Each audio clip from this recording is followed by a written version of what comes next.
Magandang umaga po sa ating lahat. Sa pagkataon na ito, gusto ko pong magbahagi po ng salita ng Panginoon. Sa panahon po natin ito ay napakahirap po. Subalit, hindi po ito hadlang para tayo po ay hindi makapakinig ng salita ng Panginoon at makapagbahagi ng kanyang mga salita. At gusto ko pong ibahagi po sa inyo dito po sa Lucas chapter 8, verse 22. Ito po nakasaad po dito sa banal na kasultan. Isang araw si Jesus ay sumakay sa bangka kasama ang kanyang mga alagad. Sinabi niya sa kanila, "Tumawid tayo sa ibayo," at gayon na nga ang ginawa nila. Nang sila naglalayag na, nakatulog si Jesus. Bumukso ang isang malakas na unos at ang bangka ay pinasok ng maraming tubig. Kaya't nalagay sila sa panganib. Nilapitan siya at ginising ng mga alagad. "Guro, guro, lulubog na po tayo," sabi nila. Bumangon si Jesus at sinaway ang hangin at ang nangalit na mga alon. At tumahimik ang mga ito. Bumuti ang panahon. Tinanong niya sila, "Nasaan ang iyong panalig?" Ngunit sila'y natakot at namangha. At ang sinabi sa isa't isa, "Sino kaya ito?" Inuutusan niya pati ang hangin at ang dagat at sinusunod naman siya ng mga ito. So sa umagang ito, gusto ko pong bigyan ng tema ang ating pag-aralan sa timang panahon ng pagsubok o krisis. Ang pangyayari sa ating kapanahunan ngayon ay isang tanda na malapit nang dumating ang ating Panginoong Hesus na nakasad po doon sa banal na kasulatan sa Matthew chapter 24. Kaya pag ating babasahin po yun ay nakasad po doon na yung mga pangyayari sa panahon po natin ito ay nandoon na po. Kaya malapit na po ang pagdating ng ating Panginoon. Kaya nga po, magpatuloy po tayo sa paglilingkod sa ating Panginoon sa kabila ng mga pagsubok o krisis na dumarating sa ating buhay sa panahon po natin ngayon. At alam ko po, bawat isa po sa atin na sa panahon po natin ngayon ay mayroon pa pong sakit at dinadamdam po ang bawat po sa atin sa paglisan ng ating mahal na pastor. Subalit, kailangan po tayo magpakatatag sa panahon po natin ito. At magsama-sama na ipagpatuloy ang gawain ng Panginoon sa pamagitan ng paglilingkod sa Diyos kahit lumisan na po ang ating mahal na pastor. Magsama-sama po tayo mga kapatid. Sa panahon po natin ngayon na kung saan ating dinadanas ay napakarami pong mga katanungan na minsan napakahirap sagutin. Subalit, makikita po natin na kailangan po nating ipanatag ang ating mga kalooban sapagkat ang pagpapanatag ng kalooban ay isang tanda ng may pananampalataya sa ating Panginoon. Dito po sa ating nabasa sa text po natin ay nag-alala ang mga alagad doon sa malalakas na hangin, doon sa malaking alon na kung saan ay pwedeng ikapahamak po nila. At yun po yung mga pumasok sa kanilang kaisipan nung dumating po yung mga pagsubok o krisis sa buhay po nila nung sila po ay naglalakbay. Marahil sa isipan po nila ay baka sabihin nila hindi na po sila makakarating sa kailang paroroonan. Sumagi sa mga isipan po nila na baka sila ay lumubog, baka masira po ang kailang mga bangka, o baka tumaob ang kailang bangka. At karamihan sa isipan po natin, sumasagi ang mga bagay nito pag dumadating po yung mga krisis sa buhay po natin o pagsubok. Halos nawawala po yung kapanatagan ng ating kalooban. Subalit, kailangan po nating ipanatag ang ating kalooban upang patuloy po nating mabatid ang nais ng Panginoon sa buhay po natin. Hindi man natin maunawaan yung mga pangyayari, subalit sa grasya ng Panginoon at sa tulong ng Diyos, tayo po'y makakapanatili na maging panatag ang ating mga kalooban.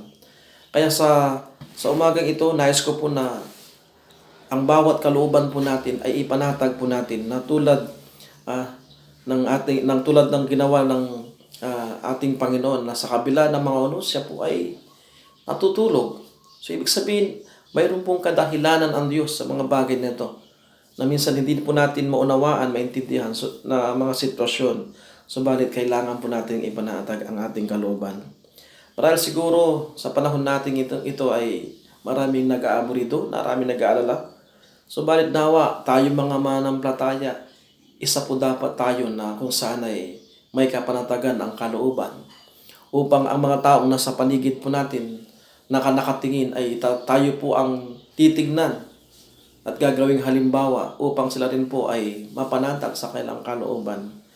Okay? So, mayroon po isang kwento ng isang pastor na kung saan ay itong kwentong ito ay patungkol po sa isang bata na nasa eroplano at yung eroplano nyo ay malapit na pong mag-crash o mahulog. At habang nagkakagulo sa loob ng eroplano ay mayroon pong napansin ang mga tao doon na isang bata na naglalaro po ng kanyang gadget. And then, tinanong po siya kung bakit hindi po siya nag-aalala, panatag ang kanyang kalooban. Sabi po ng batang ito ay, panatag po ang aking kalooban sapagkat piloto ang aking tatay. So, ganoon din po sa atin mga kapatid. Panahon po natin ngayon para tayong nasa eroplano na pwedeng bumagsak. Subalit, ipanatag natin ang ating kalooban sapagkat ang ating piloto ay ang ating Diyos. Amen?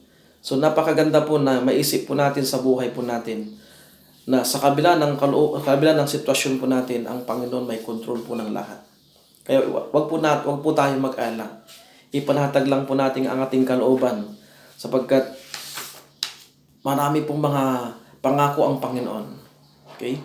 Pangako ng Panginoon doon sa Matthew chapter 28 verse 20. Sabi niya, tandaan ninyo, ako'y laging kasama ninyo hanggang sa katapusan ng sanlibutan. And din po sa Awit chapter 23. Okay? Marami po mga pangako ng ating Panginoon na pwede po nating panghawakan upang maging mapanatag o panatag ang ating mga kalooban sa panahon po natin ito. Mga kapatid, mga magulang ko sa Panginoon, sa sitwasyon po natin o kalagayan po natin sa ngayon, kailangan lang po natin gawin ay ipanatag ang ating kalooban at manatili sa tabi ng ating Panginoon. Na tulad po ng ginawa po ni Maria. Nung dumating po ang ating Panginoon sa bahay po nila, wala po siyang ginawa kundi tumabi, nakinig sa salita ng Diyos, nakinig sa Panginoon, tumabi sa Panginoon. Ganun din po ang gagawin po natin ngayon. Napakasimple lang po ang pinapagawa po sa atin ng Lord. Kailangan po natin makapanatili sa presensya ng Panginoon. Doon po sa tabi niya. Sapagkat pag nasa tabi tayo ng Panginoon, malalaman natin kung ano po yung mga plano. Maunawaan po natin kung ano po yung mga plano ng Panginoon sa buhay po natin at sa panahon po natin ito. Okay? So dapat nawa sa atin, kailangan po nating ipanatag ang kalooban po natin. Na doon sa lugar na sa ating kanilalagyan, huwag nating kalimutan. Nandyan po ang Panginoon. Kasama po natin. Para tayo nasa bangka. Okay? Sa panahon po natin ngayon. Pero sa bangkang ngayon, wag po kayo mag-alala. Ipanatag po natin ang kalooban po natin sapagkat kasama po natin sa bangka ang ating Panginoon na siyang magbibigay po sa atin ng kapanatagan ng kalooban po natin. Pangalawa po. Okay? Pangalawa po. Sa panahon po ng crisis o panahon po ng pagsubok. Pangalawa, kailangan po natin ng tapang ng loob. Dapat matapang po yung loob po natin sa panahon po natin ngayon. Yung mga disipulo, nung dumating po yung malakas na hangin at malalaking alon, okay, nawala po yung tapang po nila. Ang katotohanan po yan, yung mga disipulo ay mga matatapang. Hindi lang po sila matatapang, kundi mga matatalino, madiskarting mga tao. Subalit, nung nakita po nila yung lakas ng hangin at malaking alon, nawala po nila lahat. Yung tapang, nawala po nila. Yung lakas, yung talino, nawala po nila lahat po yan. Isa lang pong ibig sabihin po yan mga kapatid. Na kung wala si Kristo sa buhay po natin, we are nothing. Wala po tayong magagawa. Kahit matalino ka man, matapang ka man, kung walang Panginoon sa buhay mo, bali wala po tayo. Tulad po, example na lang po natin ang ating Pangulo. Siya po isang matapang na Pangulo, matalinong Pangulo. Subalit, ano pong sinasabi niya po ngayon? Sa panahon po natin ngayon. Ang sabi niya po, manalangin po tayo sa Diyos. Ibig sabihin, sinasabi niya sa kanyang sarili na wala po siyang magagawa, wala po siyang kakayahan, kundi magtiwala lamang sa Panginoon. Mga kapatid, mga magulang sa Panginoon, nagpapakita ito na kung saan ay kailangan po tayo magtiwala lamang sa Panginoon. Yung lakas ng loob na yan, makukuha natin yan sa Panginoon. Okay? Yung tapang ng loob na yan, makukuha natin sa Lord. Na pag nawala po yung tapang ng loob po natin sa panahon po natin ito, tayo po ay mawawala. Sana po, bawat isa po sa atin, yung tapang ng loob ang makapanatili sa atin upang mapaglabanan po natin, upang mapagtagumpayan po natin lahat ng mga pagsubok sa buhay po natin. Especially sa atin, sa iglesia po natin. Alam po naman natin na napakahirap mawalan po na isang leader. Lalo na sa panahon po natin ngayon. Pero, kailangan po tayo maging matapang. Okay? Kailangan po tayo makapagpatuloy sa ating laban sa panahon po natin ito. Hindi man natin maunawaan o maintindihan kung ano yung plano ng Lord. Isa lang po kailangan po natin gawin. Manatili sa tabi at sa presensya ng ating Panginoon.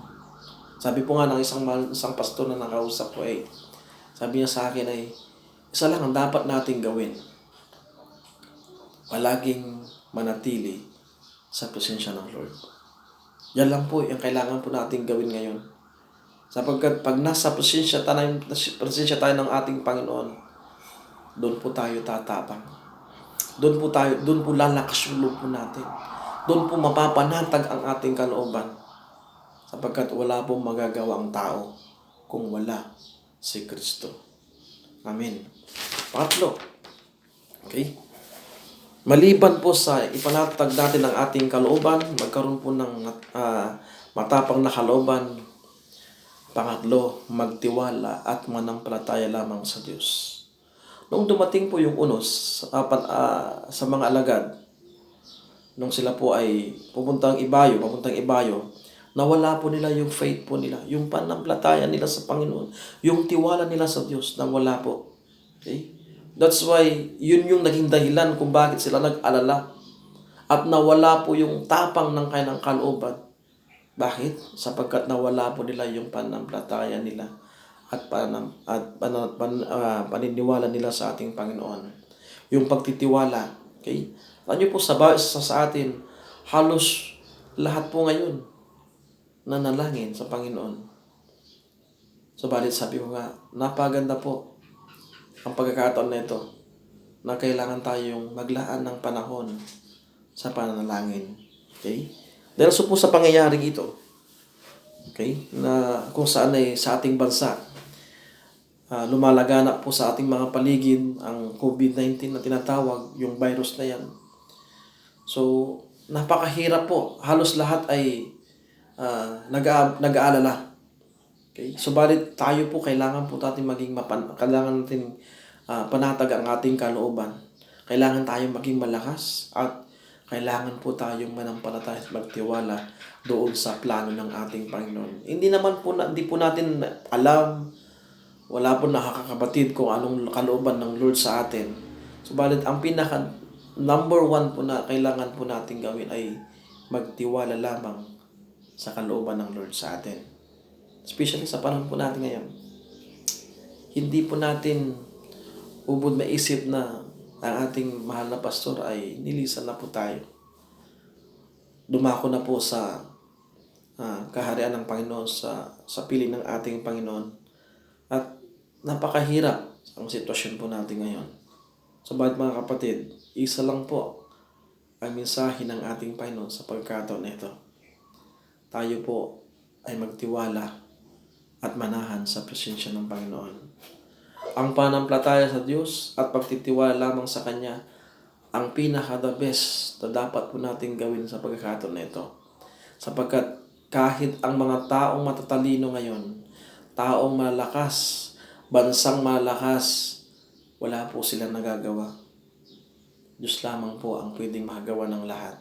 Pagkat ang ating Panginoon ay kontrol niya ang lahat ng bagay. Kaya kailangan po tayo magtiwala, manampalataya sa panahon po natin ngayon. Mga kapatid, mga magulang sa Panginoon, isipin natin mabuti. Buhay po natin sa mundong ito napakaiksi. Di natin alam kung kailan tayo kukunin ng Lord. Di natin alam kung kailan darating ang Panginoon. Pero isa lang po ang masisigurado po natin. Darating po ang mga bagay na yan sa buhay natin. Kaya kailangan po nating ipipila ang ating mga sarili. Ano man ang mangyari, nawa po, wag po nating mawala. Huwag nating alisin sa ating isipan ang ating pananampalataya sa Diyos na siyang magbibigay sa atin ng pag-asa, ng lakas at kapanatagan ng ating kalooban upang makapanatili tayo sa presensya ng Panginoon at mabatid po natin kung ano ang nais ng Diyos sa buhay natin at sa mga pamilya po natin at sa ating bansang Pilipinas. Nawa po, bawat isa po sa atin, tulungan niyo po ang bawat mga mga papastor na idalangin ang ating bansa sa mga krisis na to sa buhay po natin sa ating bansa. Nawa, ang Panginoon ang magbigay sa atin ng kalakasan, ng katatagan ng loob para labanan yung gantong pagsubok sa ating bansa, anibon sa ating mga pamilya, anibon sa ating iglesia. Kaya nga po, nawa po sa atin ay nagpakatatag po tayo mga kapatid. Sa tulong ng ating Panginoon, makakayahanan po natin lahat ng mga bagay sa mundong ito sapagkat ang Diyos ay makapangyarihan sa lahat. Nihiling ko po na tayo pong lahat ay yumuko at manalangin po tayo. Panginoon, salamat po sa mga salita niyo po namin napakinggan. Bagamat napakaiksi, subalit Lord, yung mga bagay na ito na nagbibigay sa amin ng katatagan ng loob, ng kalakasan. Hinihiling ko po na kayo po ang magbigay po sa amin, Panginoon, ng katalinuhan, ng wisdom, Panginoon. Ano yung doon sa mga plano niyo po, Panginoon, nawa po ipabatid niyo po sa amin, Panginoon. Tulungan niyo po kami. Nawa mapagtagumpayan po namin ang mga pagsubok na to sa buhay po namin, sa aming bansa, Panginoon. Hinihiling po namin na ang iyong makapangyarihang kamay, O God, na siyang kikilos po sa panahon po namin ito, Panginoon. Bigyan niyo po kami ng kapanatagan ng loob, O Diyos. Hayaan niyo po, Panginoon, na maging maayos po ang lahat, Panginoon. Lalo na, Panginoon, sa mga namumuno po sa amin, Panginoon, bigyan niyo po sila ng katatagan, Panginoon.